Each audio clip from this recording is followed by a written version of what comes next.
What's up, guys? Broadway Blue Bleeder here, bringing you episode number 6 in our weekly wrap-up series. Yes, this used to be on Wednesdays. Obviously, it's now on Mondays, as you know from the last video. This is the one-spot stop where you're going to find all your weekly Ranger news, game scores, transactions, anything New York Rangers related. You're going to find it here on this channel. Before we even go any further than that, I just want to say a huge thank you to everybody out there that's been supporting me. You guys are rocking it. I'm absolutely loving doing this. I'm loving the emails, the messages I've been getting, people reaching out, saying they're enjoying these videos. Never thought anybody would ever say they enjoy anything that I talk about, let alone watch multiple times. So I really appreciate it. I'm just having a lot of fun doing this, and it's because of you guys. Having some great conversations with people I've never met. Making friends in the industry. It's a lot of fun. I'm just a peon, but hopefully at some point we can get to bigger, better things, and hopefully you guys are there for the ride, because it's been a lot of fun. It's been wild. Today we're going to go into the 3 games of the past week. We have the Islanders on the 20th, the Flyers on back-to-back nights on the 22nd and the 23rd. We have Buffalo tonight. Obviously, we're not going to be getting into that game on this video. We'll have that with the next one. However, at the end of this video, I will have a Buffalo prediction.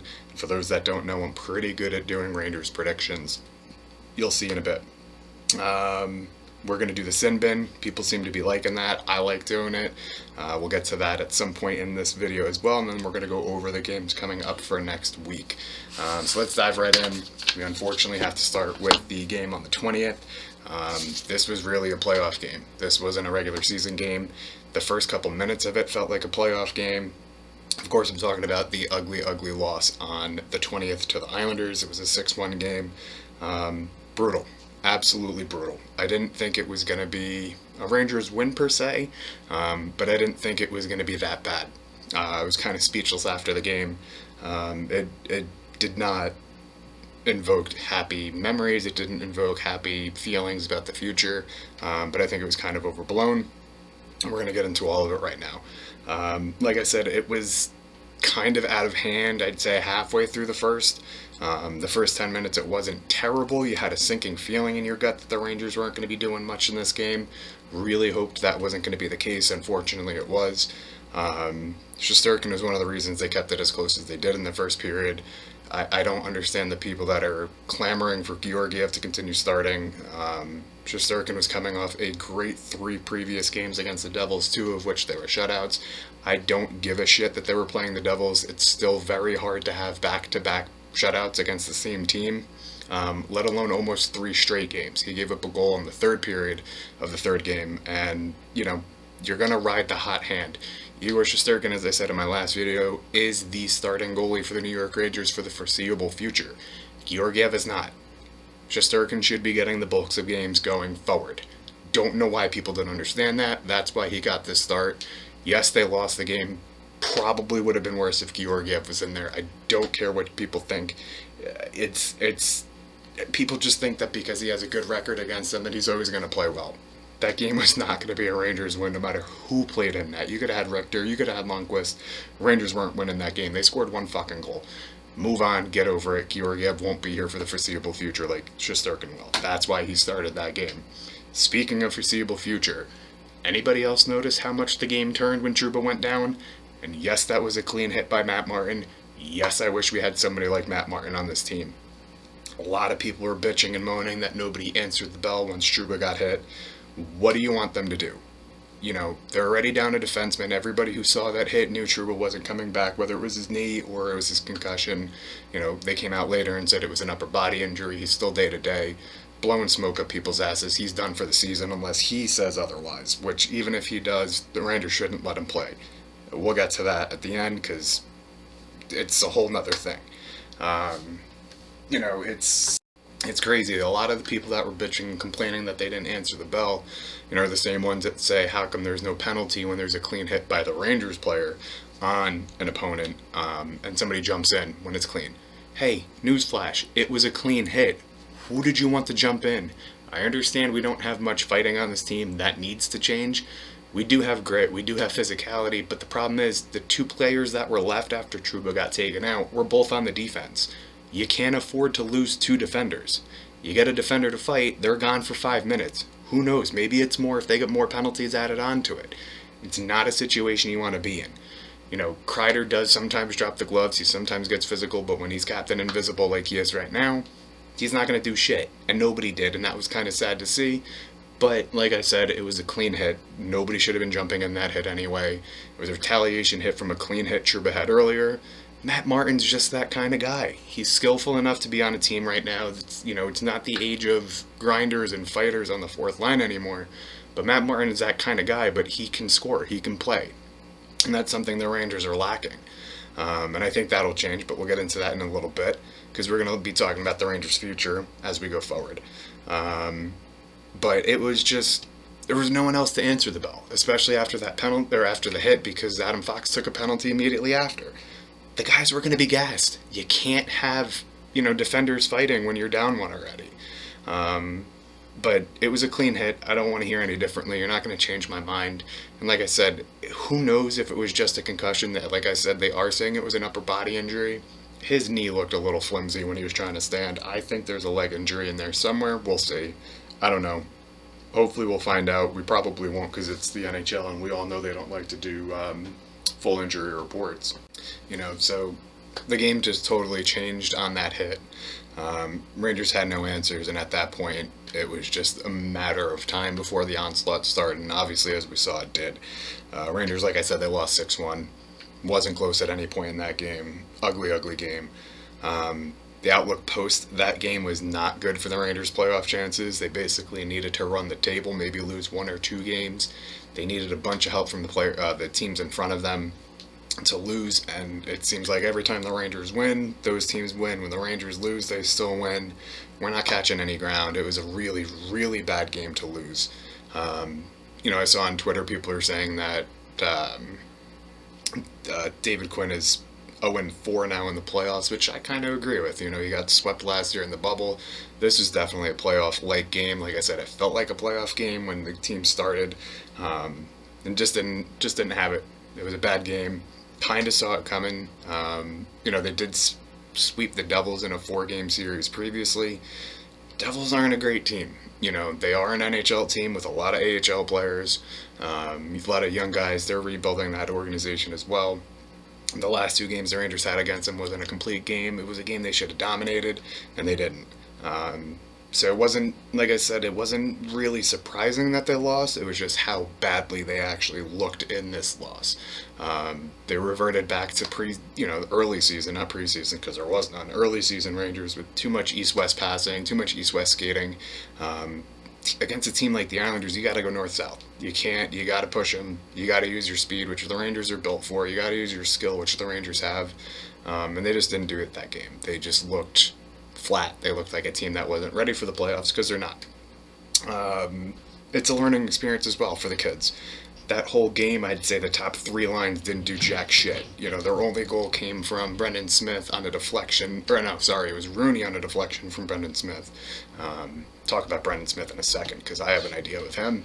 But other than that, Panarin didn't show up, Zibanejad, Booch, you name them. Top 3 lines didn't do jack that game. You're not going to win a lot of games when you're not doing stuff. Top lines aren't producing. It's really, really tough to win. 2 East-West, like I said, Quinn said that after the game as well, so it wasn't just one of my observations. Rangers can't do that. We've been over this before. It's, happening again and again and again. It is what it is on that. I don't know. Something about the Rangers in passing. It just always seems to be the case, no matter how talented we have, or how much talent we have in the players. They just like to pass. So we got to fix that. Going forward, that'll be a big help getting into the playoffs next year. And again, the goal from Rooney off the deflection from Smith.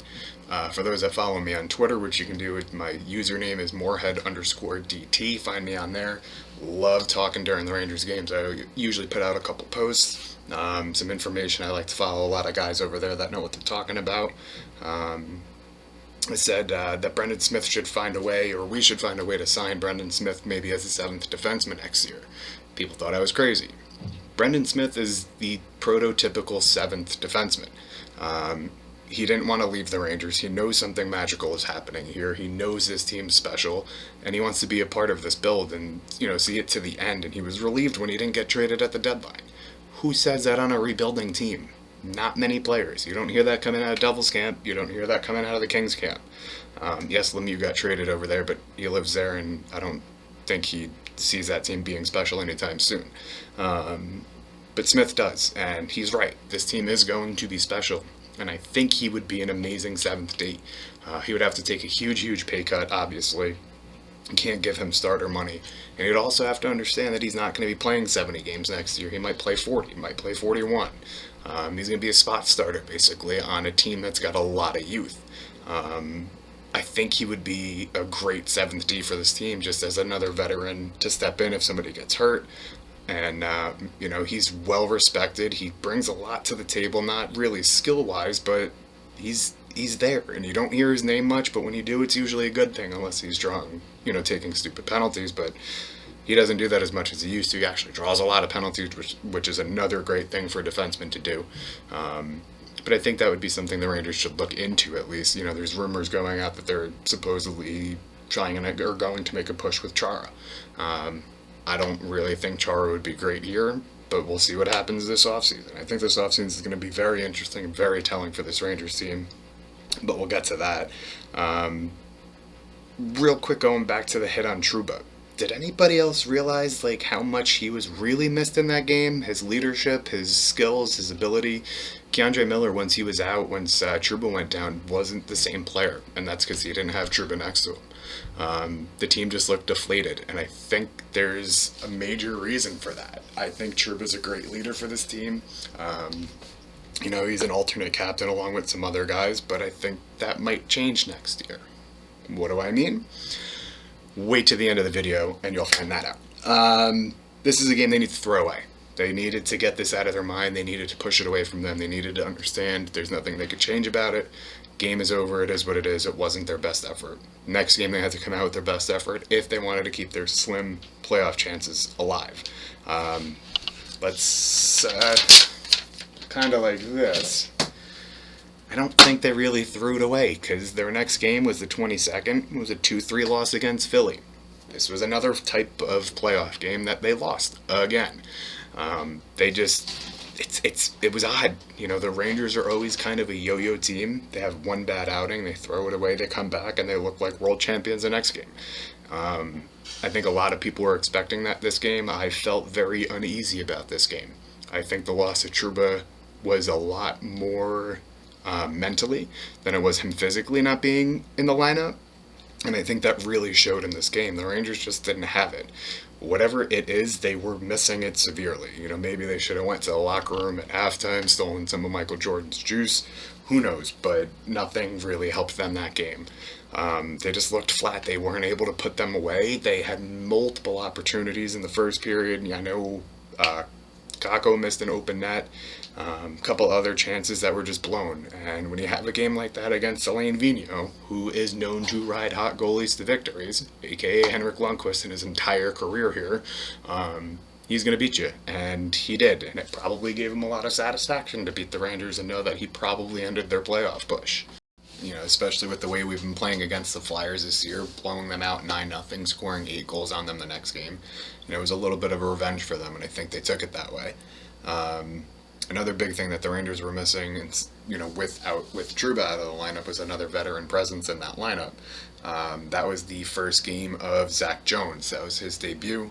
Huge ask for a kid that just played in his college championship 16 days prior to this game to jump right into the NHL with no experience is absolutely mind-boggling. We have seen that before, kind of, with one of our own players, with Keandre Miller. He finished college last year. He came to the bubble, did his practice there, had his preseason this year, and he's on the roster. He's kind of a unicorn in that sense, because I don't think anybody really saw him being as well as he is right now back then. I don't think Zach Jones is at his level yet, but I think Zach Jones is a special talent. His skating ability is superior to probably most of the players on the team. He has a natural instinct of where he's supposed to be and what he's supposed to do, how to use his edges, and he's really impressive to watch. He's one of the guys I want to keep an eye on going forward, because he could either be a part of the third line D, or he's going to be part of a major trade chip. The Rangers have a lot of D depth going into next season, and that's not going to stay this way. Farmers either got to pick their crops or they got to sell them. And the rooster's coming to grow. Either they're going to keep these guys, figure out what to do with them, or they got to sell them off. So again, that's another reason I think this summer is going to be a pretty amazing one for the Rangers. But that's something we'll get into later. Bad bounces this game and no puck luck. Something we've heard from the Rangers, about the Rangers, I should say, all season. Flyers' first goal was literally off one of the Flyers' face. Took a slapper off the grill, went behind Shesterkin, scored, and from there you kind of felt like it was over. The Rangers kind of shrugged it off in a way, but almost looked like they were like, oh crap, here we go, because they couldn't figure out Hart at this point. They had one goal. Panarin got robbed out a couple times, and they just couldn't solve them. And I think once that goal came in, they felt the weight on their shoulders a little bit. Once that second one went in, you knew it was over. They knew it was over. There was no coming back from that. It really just, it ended the playoff chance. I know the Rangers still have a shot after this game, but anybody that really knows hockey knows you have to ask way too much from the teams ahead of you, way too much from the Rangers, and on a young team nonetheless. It didn't look good. 2 straight losses when they kind of needed to win out or not afford to lose in regulation, and they couldn't even get a point in 2 games. Not a good look. Not a good look for the team at all. A lot of people after this game were pointing at Shesterkin as being the reason they lost. I believe it was Valiquette put out another one of his great analytical tweets. Shesterkin stole that game. He should have been able to steal that game. He kept him in it, and he seems to be doing that a lot. People like to just look at the goals scored against, and they don't see the full picture. Shesterkin is special. He has a lot of natural ability. He's very quick. He's very smart. He's a great puck handler, which isn't something you typically see from goaltenders. All of that combined gets me very excited for his future, especially because we still have Benoit Allier, who seems to be a magician with every single goalie that comes through this organization. He still has a lot of time to work with them. This kid's the real deal. He's really something special, and I think we'll see that as his career grows. But again, this was just a game that the Rangers needed to win, and they simply couldn't do it. They just had a terrible bounce back, didn't really bounce back, and it effectively ended the season. I was hoping post this game you'd see some depth call up from the minors, see some of the kids get some more chances. That didn't happen in the immediate game. Maybe it'll happen in the future. We'll see, but I think that's kind of the mentality the Rangers need to have going forward now is, the playoffs aren't out of reach mathematically, but they are, and it's time to get some of these kids more time, maybe juggle the lines a little bit. We'll see what happens going forward. The next game was another big tell to see what the Rangers were going to do. And fortunately, the next game the Rangers did win. That was the second of a back-to-back. Usually the Rangers don't play well, and back-to-backs, this game they happen to play well. Georgiev got the start on this one. He had a really phenomenal game, really good backup game, type of game. This is one of those games where when your starter's out, you're kind of expecting the backup to step in, not let the team skip a beat, hopefully hold them to no goals, low goals, whatever you want it to be, and escape out of there with the win. And that's exactly what he did. He definitely won this game for us. I'm not going to say kind of. He made a lot of saves that were very impressive, very high scored chances for the Flyers that he kind of just put away and didn't give them any opportunity to come back in this game, which is great. The defense was also much improved from this game compared to the previous 2 games. There wasn't as many defensive lapses. Zach Jones got his butterflies out. Libor Hayek started this game, and previous Flyers game as well when Boteto started in the Islander game. I didn't talk about him for a reason. You'll see why. But they just looked better. They're kind of rolling their defensive pairs. I saw there was a couple times where Landgren was with Miller, Foxy was with Hayek. That's just kind of protecting the kids. Even Zach Jones was in there. He was getting thrown in. He was mixed in with the vets. That's what I meant instead of Keandre Miller. Apologies on that. But it was just a rolling defense basically at this point, which is I think what we're going to see going forward. Hopefully this again, it was a win, and hopefully this shows people that we still don't really have a chance at the playoffs. Post this game, I think we have a 4% chance as of right now to reach the playoffs. It's in all likelihood not happening, as I've been saying this entire time. I think it's just really time to get the kids up, bring up some of the young D, get some of the wingers up, give Kako more time maybe on the second line. Keep Lafreniere on the first line. This was actually his second game on the first line. They had moved Kreider and him. They flopped places. So Kreider is now on the third line. Laf's been on the first line since that first Philly game. This game, you wound up with 1 goal, 1 assist. Looked really, really good. Really comfortable playing with skilled players. He's obviously with Zibanejad and Buchnevich, and he looks like he belongs. A lot of people are sweating the fact that he's not doing the typical phenom rookie type year. He wasn't going to have one. This is not a typical year for rookies. This isn't even a typical year for second year players. They haven't had an actual NHL full season from beginning to end, including training camp yet.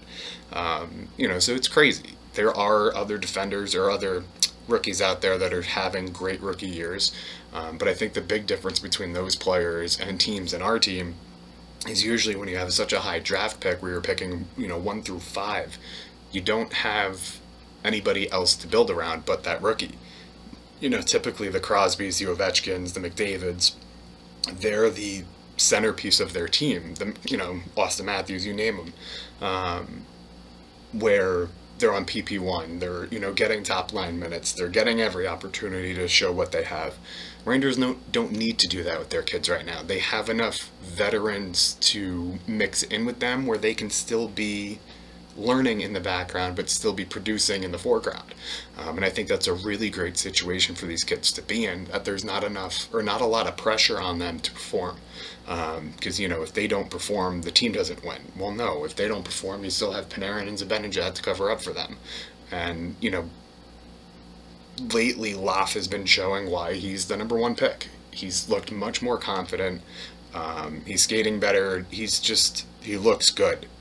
And he looks really good on that top line, so I hope they keep that line together. Hedl and Kako in this game combined for a goal and assist.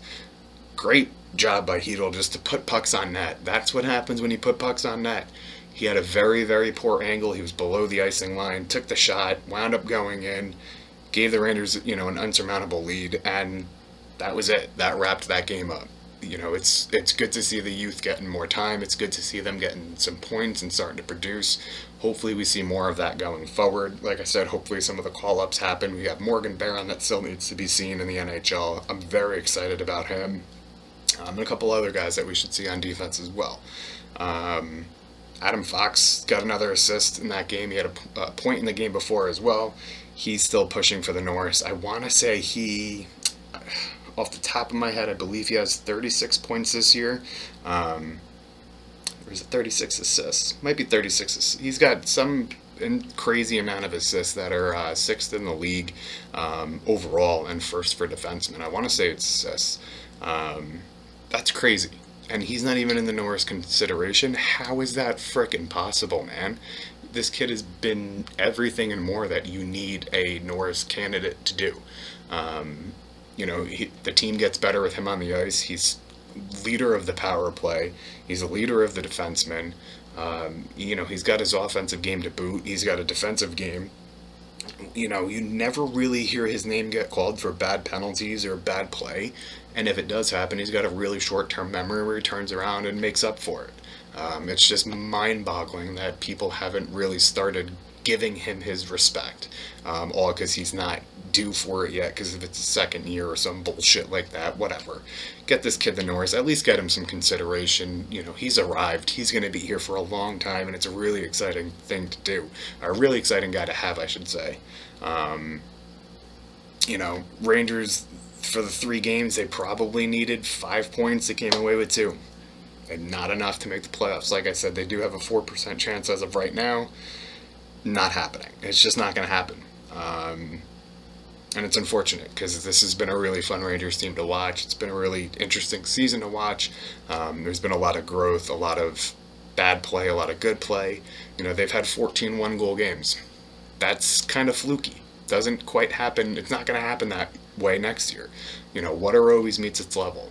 It's just, it's been a funky year for the Rangers. It's been a funky year with everything that happened, with Mika disappearing for half the year, the entire coaching staff getting COVID, Panarin getting a hit put out on him by Putin, you name it. Tony DeAngelo, which we'll get into, all of that happened this season, and the fact that the Rangers were still looking at a playoff push with 10 games to go is pretty fucking impressive, if you ask me. I think this season, regardless of how the next 8 or 9 games play out, I think this season was a success for this team. Like I've been saying, this season was about growth. This season was about learning. And they're going to take a lot of these experiences from this year and hopefully use them next year, and they're going to grow from them. I don't expect as many one-goal losses next year. I don't expect as many one-goal games next year, because I think this Rangers team is way more impressive offensively than we've been seeing. Don't forget, we're only playing the same opponents this year. There's no travel outside of our division. I think some of the teams outside of this division are going to be seriously surprised when they see this Rangers team in person. I think they're being underestimated around the league, and I think it's going to be a pretty fun ride to watch this team. Now for everybody's new favorite segment, we're going with the Sin Bin. So the Sin Bin is where I'm taking a player from the week who had either a bad week, whatever it was, a very bad lapse, you name it, take him, he gets thrown in the Sin Bin for 2 minutes because he sucks, stinks, whatever you want to call it. This week I actually kind of have 2 people. Not really, I shouldn't say people, it's kind of a group and a person. The person or player, I should say, is Anthony Bitetto. I know it's kind of crappy to kick a guy while he's down, so be it. He hadn't played in a while, I understand that. He was an absolute fucking traffic cone against the Islanders. I think in the previous games he was on the ice for 4 of the goals against them. In this game he was on for 4 or 5 as well. He's just absolutely overmatched, but at the same time the Rangers didn't really have another option. This was obviously made before Trouba went out. He was starting over Hayek. Hayek hasn't been any better. I don't think he would have made a difference in this game either way. Call him Hayek the Kayak for a reason. He's always out there paddling, treading water. I don't think he fits the plans of this team at all. I don't think either of them do, but Bitetto was just not good that game. And I love the kid. He's a homegrown kind of kid. Comes from New York, wanted to always play for the Rangers. He's been here, he had a couple good games, he had that amazing goal he scored, but he's been absolute dog crap since then. He's not going to be on this team next year. I don't know if they're trying to showcase him maybe for the expansion draft, or showcase him for other teams out there that are looking for a defense. I don't know. He's not the answer, Hayek's not the answer. I had to give him the Sin Bin award because he just looked like absolute shit. The other Sin Bin is going to be to the group of Ranger fans out there saying that Tony DeAngelo would be making this team better than they are. Bullshit. Tony DeAngelo did this to himself, because apparently that's another thing where people think that the Rangers did this to him. He was given every opportunity to succeed here. He was given multiple chances to stop what he was doing. Whatever it was, it doesn't matter. People are saying, oh, he got thrown off because he's a vocal supporter in politics. It doesn't matter if he is or isn't. If the Rangers ask him to tone it down, kind of interesting that his podcast name was Tone Down, or whatever the fuck it was. It was Tony DeAngelo's fault. He wouldn't have made this team any better. The power play doesn't miss him because we have Foxy. The reason that power play wasn't as powerful as it was last year is not because DeAngelo's not here. Foxy's more than capable of quarterbacking a power play, as he's shown all year, and DeAngelo was blocking him from doing that anyway. The reason the power play wasn't as good this year is obviously Mika was missing for quite some time, as was Panarin. It's gonna happen. He wouldn't have made a difference. He wasn't tough. He fought, so fucking what? So does Chris Kreider. Do you consider Chris Kreider tough? Not fully. He just was a nag, and I'm kind of happy he's off this team. There's a reason other teams haven't picked up on him, or picked him up yet. You're going to argue, people argue that it's blackmailing, whatever, so be it. He has a track record. He wouldn't have made a difference on this team. He's off this team just like Zuccarello, who people love to bring up. They're gone. Stop bringing him up. Let's look for the future. Be glad he's gone. No more headaches. Whatever it may have fucking been, it's over with. Those are my sin bins for this week. Potato and the people out there in Facebook land who think that Tony D'Angelo was some kind of fucking saint and the Rangers did him wrong. That's enough on that because I can rant on that forever. Some notes and thoughts to wrap this up. Like I said, as of right now, the Rangers have a 4% chance of the playoffs. It's not going to happen. I think the youth movement should be in full effect. You got guys on defense that still need to come up. Some names here that I have that I'd like to see. You got Zach Jones, who's been up. As of actually not even to see, but right now you got to think of the youth on this team. And what they're going to be with the future. I didn't mention earlier the dearth of defenders on this team. Homegrown guys, you got Zach Jones, Keandre Miller, Lindgren. Foxy wasn't homegrown, he was traded for. I mean, Lindgren wasn't homegrown either, but they're young guys that are part of the youth movement. You got Hayek the Kayak. You got Niels Lundqvist, who's supposedly getting ready to sign his entry-level contract to be a part of this team next year. He's going to be a great one to have on the third pair. Funny enough that he's going to be on the third pair with the dearth of depth that we have. You got Schneider that still needs to come up. Tarmo Ruunanen, we've seen once. He had a pretty decent game. I'd like to see him get some more time. You got Hunter Skinner, who's another defender down in the AHL who should get some time. Like I said, you still have Morgan Barron that should be coming up. A couple other guys that should be getting some time, and I think it's time to see them in. I think it's time for the Blackwell experiment to end. He's still been playing on the second line. I'm not quite sure why. I think it's time to move him down to third, put Kakko up with Panarin, maybe put Hedl on that second line, see what we have with him, because I think it's about more looking towards the future at this point in the season than it is about trying to save any kind of playoff chance we have. Is Strome going to be part of this team going forward? Is Hedl going to be part of this team going forward? What moves are going to be made this offseason? There's a lot of decisions that have to be made, and I think this is the time to find out what we have instead of waiting till it's too late. I think that's about it for the wrap-up here. To see if I have anything else. Like I said, it's kind of an important stretch for this team just to see what we have going forward. Quinn is going to be the coach next year, regardless of what people think. This was kind of a throwaway season. It was a very wacky season as well, but given everything that happened, like I mentioned earlier, the Rangers were still in it with 10 games to go. If you told me everything that happened to this team this year and that the Rangers had a chance to still make the playoffs, I'd call it a success. I'd probably call you a liar. This team wasn't expected to be this competitive in the toughest division in the NHL right now, which shouldn't be overlooked. Iron does sharpen iron, and I think this is going to be a great learning season for this team going forward. What else is there to say about this team? Hopefully they win tonight. Like I said earlier, they are playing Buffalo. I'm going to go with a 4-3 game. It's going to be closer than many want it to be, but I think the Rangers eke out a win. It's going to give some of those people hope that they're going to make the playoffs. Whatever, it is what it is. Before I end this, I mentioned it before that Jacob Trouba meant a lot to this team. I'm going to call it now. It's been put out on Twitter. A lot of people have mentioned this to me. A lot of people have noticed this. I think you're going to see Jacob Trouba with the C next year, and I think he absolutely 110% deserves it. If you don't agree with me, talk to me in the comments, write me, send me a video, do what you want. I'd love to discuss why I feel that way. Obviously, he means a lot to this team. He meant a lot when he got hurt to this team. They didn't look the same the rest of that game, like we said earlier. And they didn't look the same since, really. I think his leadership is being underestimated. I think that's why the Rangers are kind of pushing that down our throats right now, if you pay attention. I see a lot of change coming to this team. I think people should buckle in. I think it's going to be a bumpy summer, but I think it's going to be a very exciting summer. For those that you don't know, as I did mention earlier, I'm pretty good at these prediction things, so hopefully that Buffalo game comes right. Hopefully this Trouba thing comes right as well. But you can find out some of my other stories and stuff that I like to talk about with the Rangers on my shorts page, youtube.com, search Broadway Blue Bleeder Shorts. I'd put those out just about every day. Quick 30-second clips of either the previous game, upcoming games, news and stories, whatever you need. I have a couple shorts that does that there. I also have my Instagram, I have my Twitter, like I mentioned earlier, I have my website, BroadwayBlueBleeder.com. You can find me on Facebook. And again, thank you guys for everything. I've really loved doing this.